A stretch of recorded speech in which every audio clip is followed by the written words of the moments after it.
life was perfect. Or was it? Yes, it was. I was deeply content, fully nourished. Was I? This sudden knowledge that something wasn't right was fleeting. It would come into sharp, clear focus, just for a moment, and then dissolve back from whence it came, leaving me feeling astonished and stunned, like someone had put a hand on my chest and pushed me backwards. The source of this communication felt very familiar and yet very far away, like it had to travel through many dimensions to deliver this one message over and over. The feeling began to resolve into a distinct message. You're not supposed to stay here.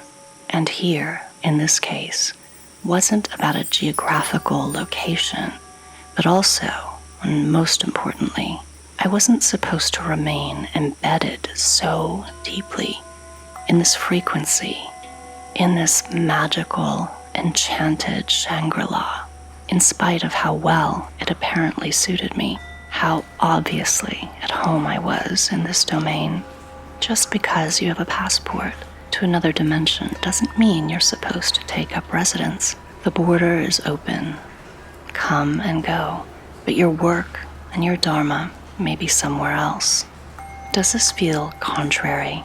Take a rummage through your mental attic and find the dusty trunk labeled spiritual icons.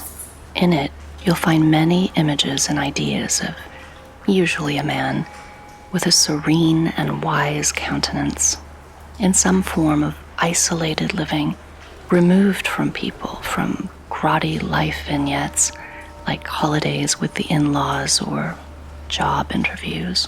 So there's that, the trunk full of images that equate spiritual awakening with some kind of retreat or isolation from normal human life.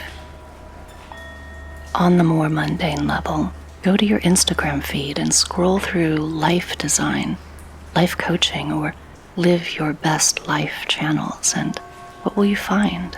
Some version of follow your bliss. If you've somehow found yourself in a state of nearly unparalleled contentment, comfort, and union with nature and the wider world of spirit, if you've wandered into your own little Eden, why not stay?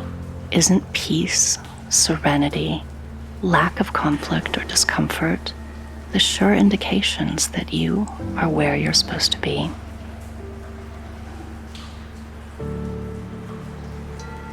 My ascendant is at the 0 point of Aquarius. The Sabian symbol is an old adobe mission. I'm not meant to take up residence in Eden and send mystical yin-soaked postcards from there out into the world. Unfortunately, because that would be a nice gig, my essential nature is oriented in another direction.